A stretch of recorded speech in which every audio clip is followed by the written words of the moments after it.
alobi Fayulu Fayulu soki obandi ba makelele au déborder na kopanza ba vérité nyonso na ndengo bande ko kende kolala na Amerika ozaki na Amerika ozaki na ndako nani na ndako na ngai na kopanza ba vérité nyonso yo nanga biso tuto ba étranger moto ko intimider moninga awa azati balobi bazui charge nyonso ya minemo wana Roberwa bazui charge nyonso ya minemo baochanga na mutunanga boro ya minemo eske ezalaki ngamoko otoza ebele atangi ba nyonso bakenda na bango kuna et puis à mettre en garde Fayulu abi biso tuto ba étranger to yebi omoni biso différence des arabes on a besoin de parlementaires assis biso to ba parlementaire debout voilà mais biso to l'équipe bango parce que biso et biso tous en reporter report à dimanche. Mais qu'est-ce qui fait que Namboka na biso ya munene lokola congolais un étranger au lobby rwandais à maintenir place ya ministre et à centralisation depuis toyeba ti les lois à la kana poste wana omoni mboka na biso na ebandeli mindele balingaki teke kolo mboka zo mboka na ye balingaki vrai congolais comme na avant de diriger Congo te pona nini bazaki na plan ba meki balkanisation na banda belge et simbate po nzambe penza alinga Congo mingi siko ndenge na balingaki ba étranger ba kota ba Rwanda na beleza ka ba Rwanda te ba étranger ba zebele balingaki bango bazala likolo ba institution bane omoni poste wana ba pesa Robert waka po bakata kanani wana siko esimba kaka te po nzambe biso to sambelaka ayoki na kabiso osoma de ba comprendre de ndenge bazana ba yoba teke ba perdre déjà pouvoir c'est que ndakala mais ba on va revenir na ndoto kabila o revenir na mokonzi na ndoto mais orke mokonzi azaete ndenge na lakai bino lelo ezali jour ya ba parlementaire debout lobi tokozala na assemblée poto za ba parlementaire assis moi makanisi bango ezala ndenge moko te très cher internaute il y a partout dans le monde vous appelez de voilà, c'est Dardine Timba Newman. Désormais, Bolanda Bisso na Jack Love Télévision. Jack Love Télévision, c'est une chaîne qui va changer ma cam. Pour la émission Source des Stars. Et si vous découvrez Bino, si vous Star Mabuta, ici de la Star Bino, réalité à Bastar, et si vous m'avez c'est changer Bino en tout cas. Très cher internaute, c'est là sur le côté où on a dit, passez l'équipe. Là, ça ici, c'est Mwenzali. Désormais, Bolanda Dardine Timba na Jack Love Télévision. Ah, désolé, changement de style. Nous, c'est changé. État de droit côté l'internet. État de droit côté l'internet. Donc, ce que c'est à Mouri Bakandio. Merci. La maman Jack Love. Nous, on abonnez-vous massivement. Partagez aussi la vidéo. Pour que vos émissions frappe chaque dimanche. Comme d'habitude. Youa. Togo. Vous allez toujours à la 10e rue et Sikawapi. Mboka bazwa pouvoir sa mondo qui bazwa pouvoir na papier na biki to moni moko oyo azali pe moko ya ba militant oyo komona na pena ke moto ya bunda na mwana mboka Etienne Tshisekedi kulu tumbote mbote kombo nani kombo na Moïse ndeko Moïse bayimbo bazwa talo na mokili mobimba toyebi ke ba actualité ezali ebele tongi toyeba d'abord état ya mboka ezokende mboka ezokende kitoko mboka ezali na kati ya libulu et jusqu'au délivrance voilà et ce qui est bien. Bon, avant non, on a délivré Mboka na opé son verset na kati ya Bible parce que Mboka na biso yebani banda kala. Nzamba yeba Congo yango na zo richesse nyonso boaki na kati ya Congo. Bakende kotanga acte 24 verset 3. Pe lobi makambo ya mokonzi ya Mboka kombo na Félix. Version nezolo baboy. Très excellence Félix. Merci mingi pona maelo zanango. Na kitoko na bwanyo zanango olongoli mboka na biso na maboko ya monguna lelo Congo na biso komi na kimia pona yo. Parlons d'actualité, l'actualité ça lui dominer plus par rapport à Minemo et moi na mboka Martin Fayulu a autour la marche na bien que zalaki échec na marche yango surtout conférence de presse il y a Arias Ruberia ou Azali ministre de la centralisation. To bana oyo oza sensible na. Bon. To banda na conférence de presse ya Arias Ruberia à propos teni oyo atendaki par rapport à la conférence de presse na biso ko landaki. Bon, ngana landi ba propos teni ya Zaras Robero na landi batonaye mo plateforme mnaye mo wasali soit disant benye moringa o balobi boy. Balobi bazui charge union sur minemo wana yuana Robero. Bazui charge union sur minemo ba ochanga na mutunanga. Boro ya minemo est-ce que zalaki ngamoko oto zaibele atangi ba onyo soba kenda na bango kuna et puis à mettre en garde Fayulu abi biso tout ba étranger arabi Fayulu soki bandi ba makelele au déborder na kopanza ba vérité nyonso na ndengo bande ko kende kolala na Amerika ozaki na ndako nani na ndako na ngai na kopanza ba vérité nyonso yo nanga biso tout ba étranger moto ko intimider moninga awa azati. Sikoyo tout le mekana ko solo likamba port ya conférence de presse wana mais yana ba biloko suspect atena ki alobi ki Konzambo ka on dirait aza un peu trop direct envers yé azo une retraité étranger. Est-ce que ça lui vrai ou faux? Bon so landi bien conférence wana na mona na opesa raison na nani na yana nga oyo Frank Jongo na nani oyo Chibala malgré biso to ndi magaete mais zaba moto so asali mo bolamu il faut qu'on bolamu zaka bolamu auti oloba e pe alobike bazaki na docteur wa soigner ki Fayulu alobike bandaka kazoa kuwa na mutuna ye nani Fayulu banda zo kuwa na babeta ka gaz wana ba pekise ke asala politique ta banda raisonner te parce que yo sala ba retour bon ce qui na tali bien na ba réponse ya Fayulu donc na mona comme si mutuna yo sala bien te na conférence de presse ba otuna Fayulu ba bi ba congolais ba lo ba trop aux étrangers est-ce qu'on expliquer biso yo ka réponse à Fayulu na ça na temps wana te ya ko kende ko luka ba collègue na ngai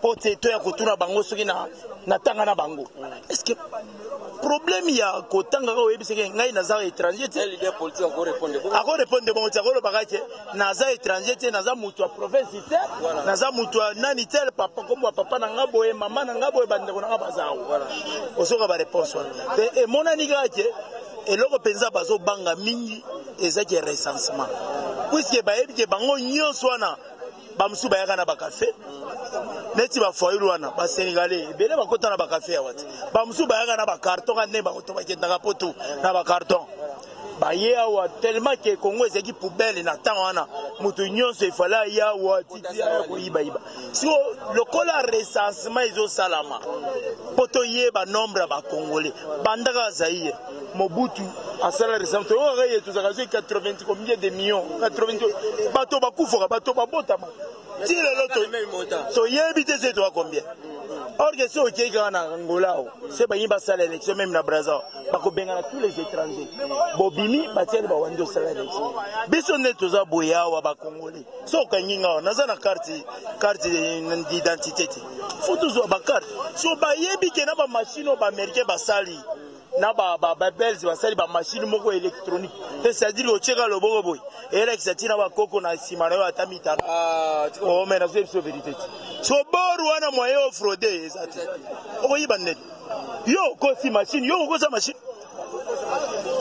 yo olobi na Congolais mbo sa ba machine yango tcheka loboko o tchelo boy la isiti na ba koko na yo 5 yo baza isima na yo nde boro bazo banga ya tango zolo ba likamba recensement wana zo ko banque service parce que bientôt là il faut tout banada ko préparer élection ndenge yo zo ko moni la Fachi Béton akobana na préparation élection to préparation ya recensement ngana bi mokonzi nga bien na yebi Fachi mokonzi nga très bien Fachi alandaka mingi donc oyo population ba osenga population mobimba seko bandika ka wati na uti na zando basala kutu ba pétition ya parlement bazo senga population ba olela basana ba carte talaka tango bakanga biso oh la kisa carte muto bimisi carte d'électeur oh omoni ba oboya population ya lobani et c'est tout ça na ba carte na mboko laissez le mboka mobimba tozala tona ba carte d'identité na RDC. Est-ce que population ko boya poza azo identité na ba ko boya ta? Parce que toyebi bien que moi na mboka Fati azana baini entourage na wana ba buntia mingi. Toyebi bien que azal le seul président pour na bola mo peuple congolais. Tokozana pressé élection to sais ba combien d'élections. Toi président 18 ans to supporter na Rwanda yao. A nyoko la kabiso butu moyo. Na oyo mwa changement tozoyo ka penza solo. Ya changement. Bon to na élection poto tianani. Voilà. Question moko ezali ko yelanga rapidement quelqu'un d'actualité bobunda ki état de droit ekota. Boloba ki soki tango soki pouvoir sika bolobi na mboko sala marche ndengo lingi tambola kende zonga mais lobi to mona ki mona mboka Martin Fayulu marche na yo ezali ki empêcher la police ekangiye pe toboli mutuka na yeba pine et yango na état de droit. Oui bien ti lelo Fayulu ayeba ka penza politique ta. Fayulu ayeba politique ta. Tant que le état de droit, c'est-à-dire qu'il faut qu'on respecte ya ba test, ba petit marche. Et le Congo social la marche mokonzi mboka si a pesi ngo solution. C'est la marche. O marche ya minembo. Le président de la République ne na oloba Nzambe ya RDC. Nzambe likolo awo na RDC eza Fati. Fati soka boy ligam. Ata balobi nani. Ekosimba te faut tia boyi ba biloko basali wana ekosimba te yo zolinga oke sala marche bon na opeseka conseil po obomisi bana bato ebele bimisa pe bana na présenter bango ata même antala ba chaîne to monaka bango ti yo opposant mobimba to yebaka bandeko na yo te to monaka to yebi mwasi na yo to monaka ye bongo bana obota te bimisa bana na to monaka bango ti sekeza banda obimisa Félix bana na nyonso ba Christian na marche tie bango liboso ya bino bana na poto bana baninga nde bochaka liboso bango bakufoka hein état de droit za bongo ta question na nga yango na tuni ko tobola pine ya no opposant tango bino pe odi na opposition ti lelo boza ko toujours ko rejoindre na kati opposition ko tobola pine ya marche ya un leader politique yango nde état de droit yango nde na oloba boye oyebi musunya so ekomi makasi baleka ngona nini na mbeliti yo ba pekisi yo zo chat petit na justice basani état de droit banda na poto mais kuna bagazi ba beta bato bagazi ba beta bagazi na mamajo na gaz mais état de droit za kunati bakangi yo pe bazo finga na penza bomoni un président américain telemi bazo finga opposant finge pe mabi mais état de droit ce qui va toboli pine ça dans le cadre état de droit parce que ça teti mokonzi ya nyonso eza justice yo individu ozali ko la justice jamais. Merci beaucoup to comme la vision et puis na ba sabor bon mutuka ngozolo baba toboli mutuka ya état mutuka on eza l'état pesier faut atia uto pesa e mutuka wana mutu wana ba uto pesa ce qui l'état to boli loko na ye est-ce que ça problème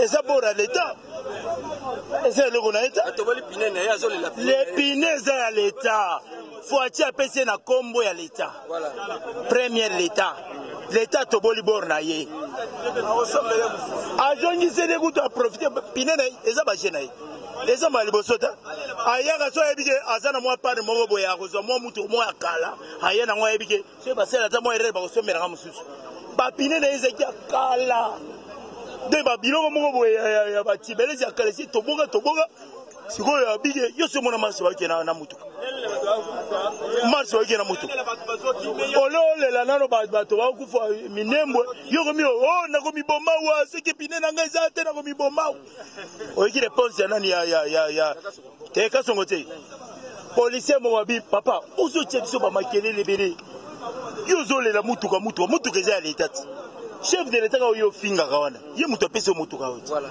mais totoboli to mutuka ya biso moko l'état nde tosali ya biso tozozongisa po tolakisa biso to l'état tozongisa mbangu epa na yo ntango batieli ya monika profiter bapine ya sika moni na yakenda mbangu ata esusima voilà ozali parent lelo classe ezongi ba parent nyonso bazo sepela bana bazo kende kelasi ya ofele yango eza pena grâce oyo Fati Beton asali pona biso ba oyo toza na bana est-ce que ba enseignant bazali ko pesa bana cours te ba enseignant ndenge za wana nayebi ke classe na ezongi pesa te poso totali même semaine ekoisami te esalamaka nyonso na rentrée scolaire omonaka bamosusu même bana ebele na babandi okende te taki baenseignant ndenge eza wana tokotalela bango na semaine ezobanda wana baoyo ya teti bazali oyo ya mitema mabe bamisanaka babanda koyibaka ntango gratuité ye baomona comme c'est comme calme po un enseignant zotonga ba immeuble na bambongo ba parents yango wana baomona nka mabe mais tozaila nano semaine eleka monsieur banda wana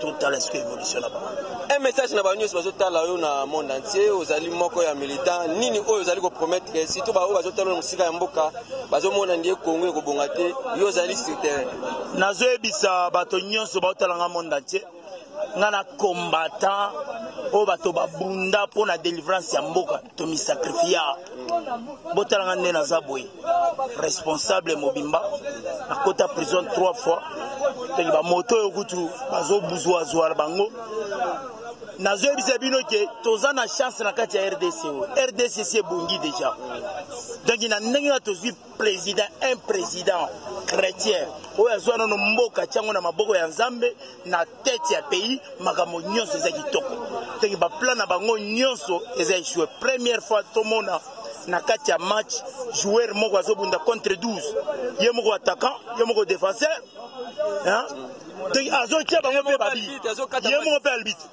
Voilà, question moi j'ai souka maman Jacques Love après singana tuna yo bino ba militaire ya IDPS question les combattant IDPS Roberwa azali congolais to libanais ce que ça la bato ba yebaka penza maka politique ndenge tambola eza biso ba combattant IDPS po biso tozana musala musuti to ba parlementaire debout chaque fois to sangana ka to sola makambo mboka to yebi tous les étrangers Robert Roy étranger tout fait Tambwe Mwamba étranger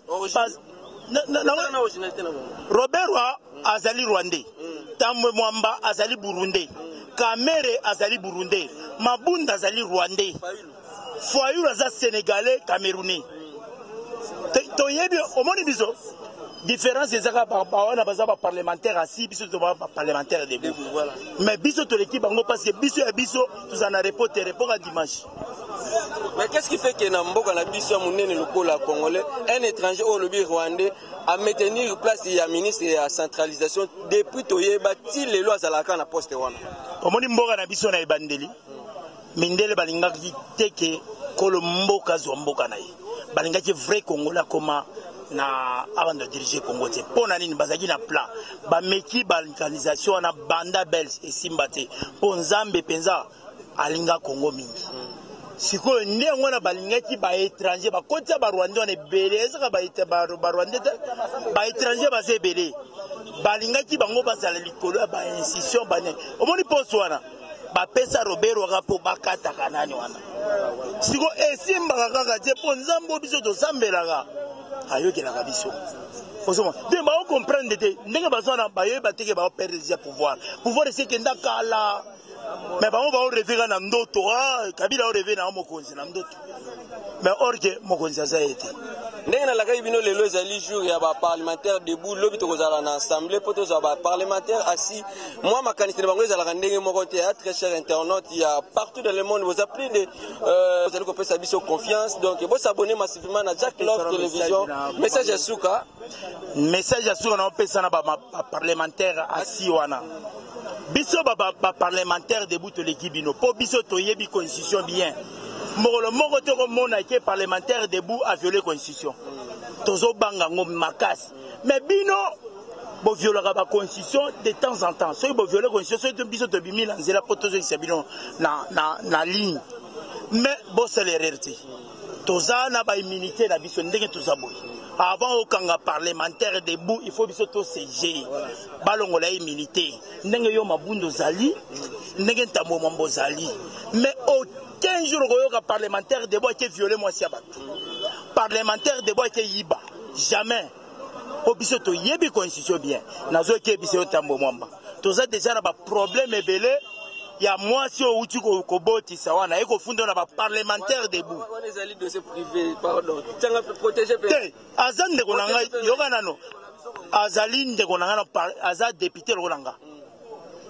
Problème ya ngai ya ye biso pe to tretango ozoka yango wana ndena oloba problème wana to kokotsa ba rekuna ku constitutionnel comme ça ba juger bien nakati. Merci beaucoup tozali awa donc naibite nani okoluka ko intervenir awa donc parlement debout bango nde balobaka mo bosolo kulutu mbote limbisa ngai donc elongi nanga écoutez na yo boni santé te santé za kitoko mboka ezokende ngeni mboka ezokende malamu na fachi beton mais tozali kozela ba juge ba prêter serment tozolo ba soki bango ba prêter serment il faut ba dissoudre parlement wana voilà po tozomona parlement ezotia mboka kaka makasi toza na posa développement toza posa mboka ekende liboso mais tozomona batu moko boye bapia mboka kala bazotia su bakal po bazongisa mboka na nsima yango toza na kanda ya makasi ya propos ya makambo wana toluka ba juge ba prêter serment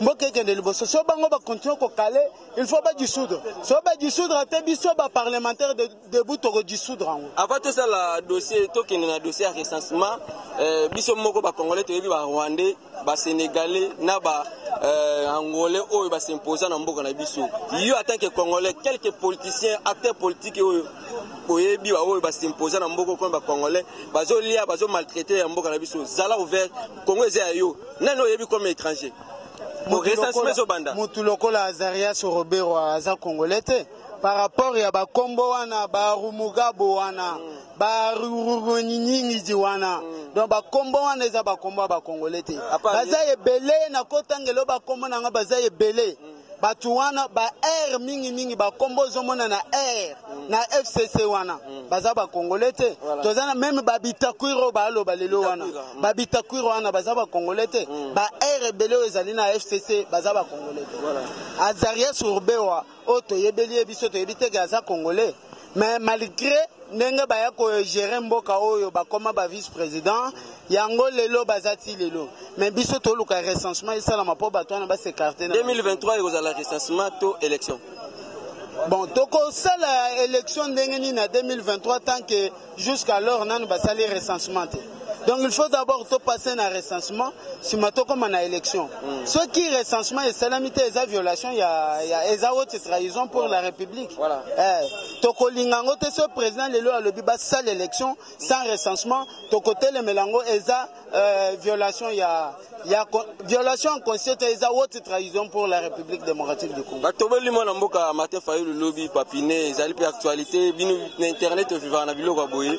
Il y a des Congolais to déclarer qui ba état de droit baza ko tobolaka bino pe batobolaka bino bapine ndebo komo zongi sebo bosala bino te eza ko zongi sate ndeko na biso madiji azala politicien asala makambo te po bayoka ye ba chaîne internationale baloba pona ye makambo azolobela to ebitina ya marche wana te potina ya marche eza annulation ya minembo eza la communauté makambo azosala marche président da alobaki yango donc président annulé minembo eza la communauté mais yesi ko azoya koloba iso sinon eza complicité ya Tshisekedi na Kabila donc marche wana eza tina te yango ba boya ki yango ke marche esalama te lokole ya lingi marche et puis marche esalama na mutuka te marche esalama nkolo so balobi marche eza kotambola eza marche véhiculé te yesi ko kokende na mutuka la marche biso to monango drôle biso to sala ba marche ndenga na ndenga me balolenge wana te soko zo sala politique na bwanya ko sala politique ya batu ya balabala te ba monanga na atambola po misu ya batu ba mona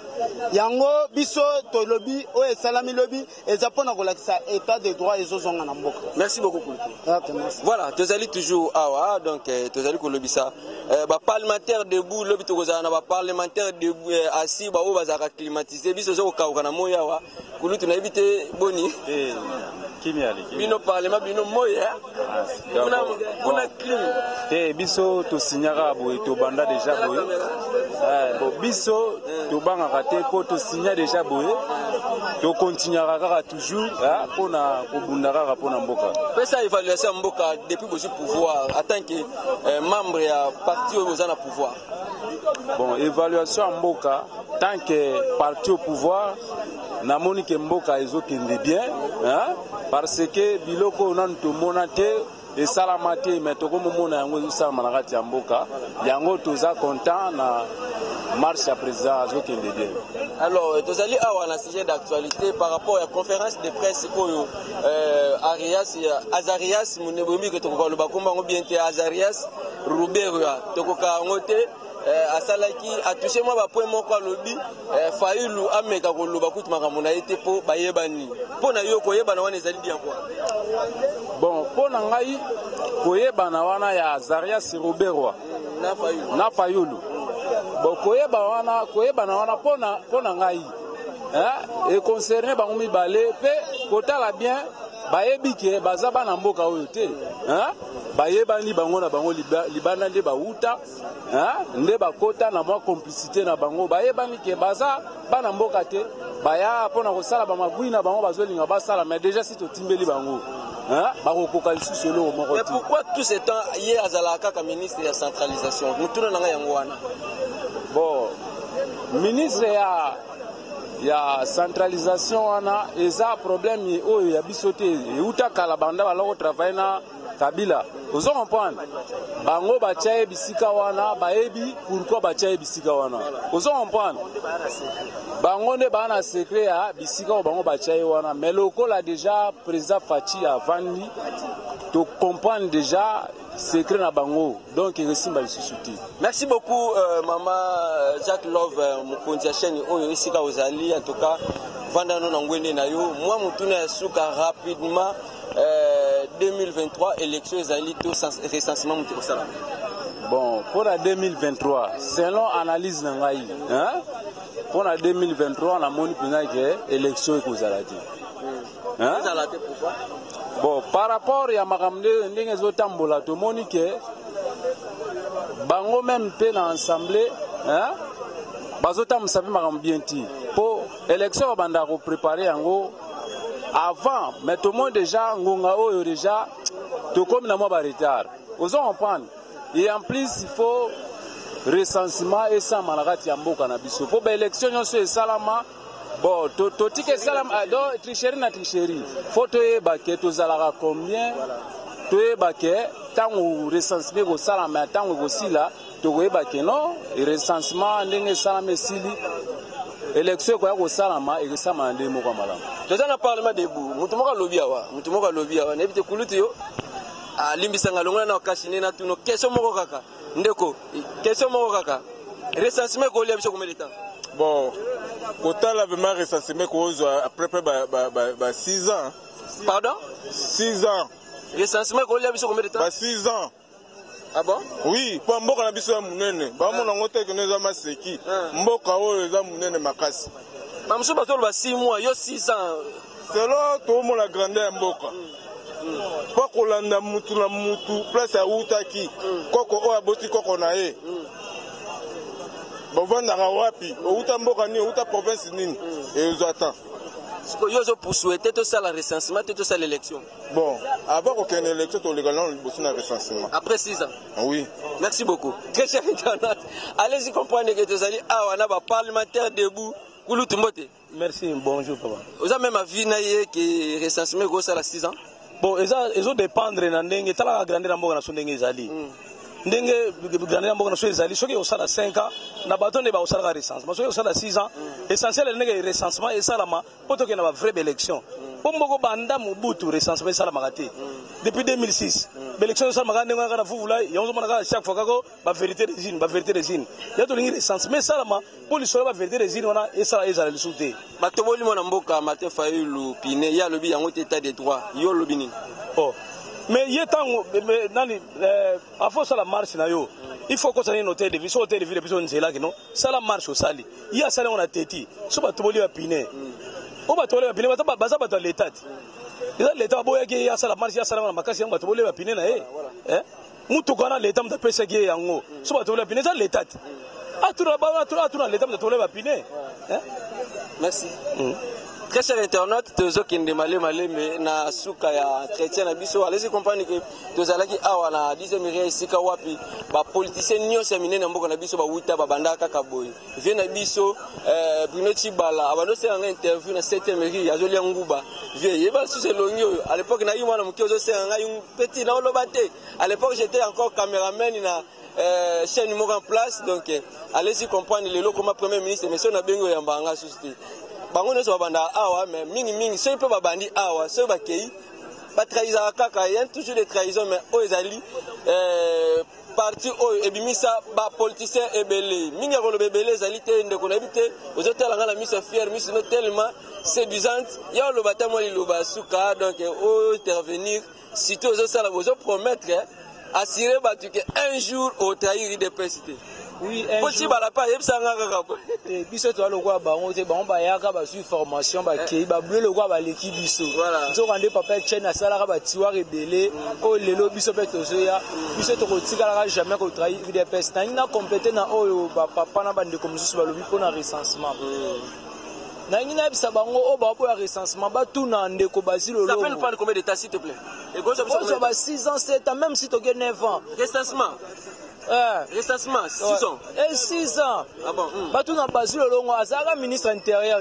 Ye mo le élection bien aux ati 2030 bisoté. Pour harmonique élection ba sala ka liboso za mabe. Ya bien ekozala ti 2030 de bazilo longo lobaki. Ya biso pe to bien. Il faut recensement to eba nani akovoter congolais ya solo za nani. Il faut pas eba que papa yo ke ndoko voter te. Il faut pas eba ozanani avant de participer na kopona mokonzi na mboka na biso. Il faut recensement et salement et kende ataba 7 ans 6 ans toza patient toi après 7 ans to mesena pena passer pour avoir le pouvoir. Pour toi pouvoir pour toi na pouvoir to mesena ba élection ba mafia. Ba sur la biso bato ba congolais te ba voter. Mais toi na posa sikoyo ba congolais biso ba congolais ya solo to voter mokonzi na biso. Ata 6 ans, 7 ans, tu as la recensement, ça, merci beaucoup. Toujours que nous avons en plein système. Nous avons évité ce que moi, les lobes, nous avons tout le monde. Il y a mon qui est péné, je sais que âge na yo. Mon con limbisa ozolia. Ah. Bon, voilà, vous êtes en train de manger. Sorry. Ouais. Après, c'est grâce wana donc joyeux kakaboye mon con le mote. Oui. Moi, on a besoin d'être le cas de recensement. Il n'y a jamais de recensement dans ce pays. Même Sera Mobutu, Sera Kassam. Il n'y en a jamais eu. Et c'est pour qu'on en a besoin absolument. Depuis l'indépendance jusqu'aujourd'hui, il n'y a que de la mafia qui se fait. Donc nous sommes obligés de faire un recensement minutieux. Hein? Il faut même le faire au microscope. Et même si ça dure 20 ans, nous avons besoin d'être autonomes. Parce que nous sommes sous le néocolonialisme rwandais et occidental. C'est très très important. Alors nous devons privilégier les élections ou bien le recensement. Mais avant qu'il y ait d'abord des élections crédibles, il faut qu'il y ait d'abord les recensements. Qui doit voter, qui est qui, ainsi de suite. C'est très important. On ne doit pas faire n'importe quoi. En Occident, c'est ce qui se fait comme aux États-Unis. Et comment ça ne peut pas se faire ici? S'il vous plaît. Merci beaucoup. Oui, merci. Bon appétit. Question internationale, laissez comprendre. Parlement debout, parlement debout, ah, veste, ça la rappelle à terre. Ah, wakabou, veste, parlement debout. Kuna malili, balati pe veste. Parlement debout, kabou, ya. Et l'engilango yango. Yango. Batumbi, batoboli, mate fayulu, bapine, et allez bastiger, et allez golobela, rentrée scolaire. Yabana qui là si basena bazo boya kotangisa ezali studio tozali kobela conférence de presse ya Azaria sur Robert ezali studio tozali kolobela et ba studio mususu ezali susu yo en tant que jeune ozo souhaiter to changer sous mon compte en 2023 toto banana na recensement mais pour nanga en tant que congolais en tant que combattant en tant que parlementaire debout nazolo bana makasi nyonso pour un président congolais autobanda koluka depuis l'indépendance. Problème autozanango ya liboso ezani. Ya liboso autobanda ko bundage il fallait tozwa un congolais na tête ya Congo. Voilà. Tozwi un congolais. Ya mibale tozoluka nanu et recensement. Toyebage nani aza congolais na ou nani aza congolais te. Voilà. Onanga nazomona ba question bozo mituna ba question ebele bozolo ba recensement mais bazilo longo aza muto ya kashita bazilo longo aza muto ya FCC abisi bandeko na bango ke poto ke élection ya malamu il fallait to ke wapi et recensement aza muto ya FCC problème ya recensement wana ndi aka flatter yaka question et aza flatter ya question te on a vu nanga continue now et aza flatter te bon c'est bon problème ezani mutu soki mutu ayebisi bino vérité akomi flatter ndeko basila banda kotelemela biso makambo ya marche awa azalaki ministre ya intérieur mais mpo nani azalaki flatter na moment wana azalaki flatter te abanda kosalela mboka mosala mais na moment oyo Azarias azoloba nani ndeko Basile azoloba vérité alobi vérité ke poto ke élection malam il fallait botikela nanu mwana mboka Félix Antoine Tshisekedi Tshilombo Fati Béton o babengaka papa gratuité de l'enseignement oya fongoli gratuité pour na mboka na Afrique mobimba bayebi bien que toza plus de 80 millions d'habitants mais mutozo tika gratuité de l'enseignement plus de 60 millions d'habitants. Ozomon eloko nezo eloko peut-être na Rwanda place ya Azarias wana baza plus de 20 millions d'habitants, plus de 18 millions d'habitants. Mais ozoya na mboka batu nzamba asali grâce po ndeko na yo azwa bokonzi oyo basalaki bamakita na bango po bateka Congo yo toyebela Azarias depuis kala. Pourquoi il est toujours azali ko rené na poste wana ya ministre centralisation? C'est problème ezani. Fati Béton aza président moko azala lolendo te. Fati Béton aza président alandelaka mutu nyonso na lolengo oyo azomi pesa epa na ye. Azarias soki aza Rwandais. Eza mabe te. Toza na pays munene oyo ezosangisa ba Africain belé. Ozomona. Totala na États-Unis. Ezake soki kaka Américain de mutu akozwa bokonzi ta. Mais tango zozwa bokonzi yebaki okosalela mboka na bino to salela mboko place ozwela bokonzi. Ozomona. Mais lelo bandeko na biso ba Rwandais basa mitema mabe. Rwanda bayebaki en génération Rwanda to annexer yango na Congo. Kwa nini? Makila un jour ekopela eko réclamer. Ozomona. Bazarias bayebaki Rwanda zana 3 provinces. Congo a plus de 26 provinces. Na 26 provinces, on est en province ya. Ceux qui ont commis na Kikali na Rwanda. Ceux qui ont $100. Oko tambola mboka mobimba journée moko. Ozomona. Ngana tamboli ba Uvira, Masisi, na tamboli ba nini wana. Na yebi. Ozomona. Problème ezani. Fatia za mwana mboka. Et recensement ekosalema. Soki Fatia salise recensement c'est que a salissé recensement T. C'est que biso to ba parlementaire débouté. Ozomon. Et loko a liboso recensement combien de temps? Recensement Basile Longo a lobby plus de 10 ans. Basile Longo a zamu FCC. Mais problème est béton et kubuka malelo. Béton et kubuka malelo. Na lobby problème est zani. Soko landi Azarias Robert eloko zo sala bango pa Cezanne. Azarias Robert ayebi ke ministère na ya décentralisation eza ministère moko na moment ya pouvoir ya Fati eza ministère étiquette eza na musala ta moko te musala nyonso na babanda ko kaboleke babanda ko lia mbongo mais na pouvoir ya Tshisekedi ministère nyonso ezala na musala nango bazwa misala nyonso na bazongisa na ministère de l'intérieur ko ministère de l'intérieur nde mokolo musala nyonso wana siko eloko bakomi ko salezani omoni ndenge tolingi tokende na recensement bango balingi basala mafia na bango babanda kokotsa ba Rwandais po bakome belé ba infiltrer bakome belé mais bayebaki na Fati Béton alaki déjà bango dans des semaines na zana retour na bi. Merci beaucoup. Question d'actualité souka batomoli mwana mboka Martin Fayulu yozali motoyo ozali na pouvoir ozali pena opposition ndebi no lobaka. Est-ce qu'on est en état de droit? Te na lobby biso tozalaki na opposition. Na opposition tango tozalaki na opposition to banda osala biloko asoni boita oza makambo asoni depuis Tshisekedi akufwa biso kutu to sepela ke Martin Fayulu Tshisekedi président de la République cara de la nation abengi en tant que soldat du peuple to banda ko yeba ke muto ko réclamer ata ville morte mais to tikala ko mona ville morte marche zani réclamer ville morte batu bakamwa ke muto asale loko mais to mona nano ata ville morte te na mboko Martin Fayulu to soutenir ki na mali bato alamuka basala ki muke biso bato ayide be so telemia to suba drapeau to ge to lobby to so telemela loi ya sakata minaku melelo apona ni to ko telemela makambo minemu po to moni ke za distraction président de la vie cara de nation asabo yango siko biso en tant que congolais to ko sa susuni Congolais doivent soutenir mon amboka Félix Antoine Tshisekedi partout dans le monde. États-Unis, Belgique, Canada. Boye bage na monde. Boye bage ba Congolais baza epagnoso. Un jour, ekotika l'histoire na monde. Bino ba Rwandais. Bozo bilongi na biso malamu. Un jour okutanga ministre. Kutu ministre peut-être ministre des Affaires étrangères mais na côté ka Rwanda. Merci, nous sommes presque à la fin. Merci Naba intervenant nyonso. Merci. Na parlement debout il y a UDPS, na gentillesse surtout, na simplicité.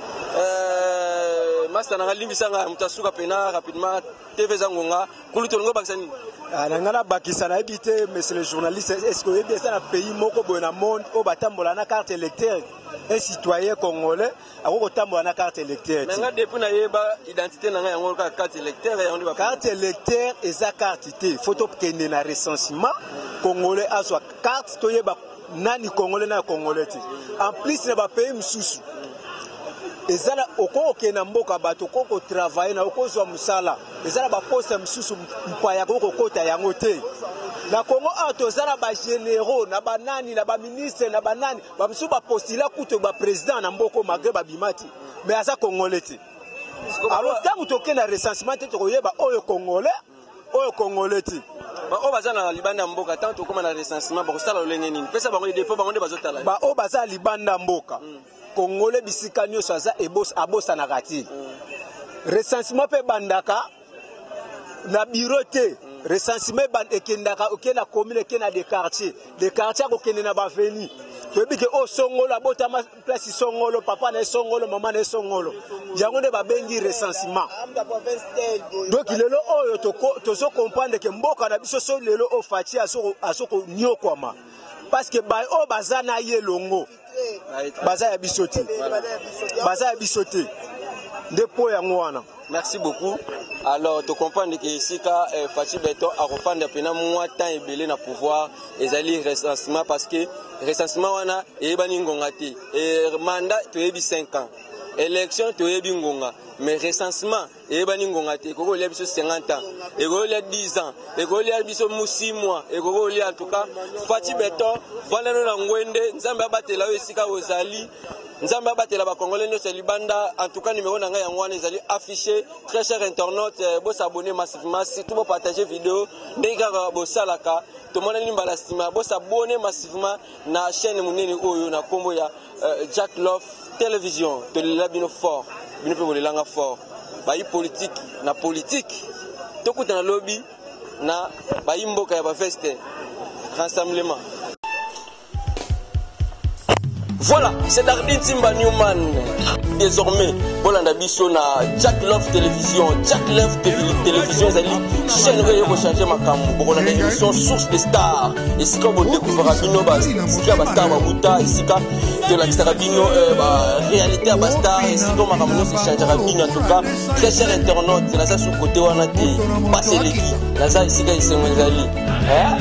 Désormais, Bolanda Dardi Timba na Jack Love Télévision. Ah, désolé, changement de style. Nous, c'est changé. État de droit côté l'internet. État de droit côté l'internet. Donc, ce qu'on sait à Mouri Bakandio. Merci. La maman Jack Love. Nous, on peut abonnez-vous massivement. Partagez aussi la vidéo. Pour que nous sommes frappe chaque dimanche. Comme d'habitude. Youa. Togo.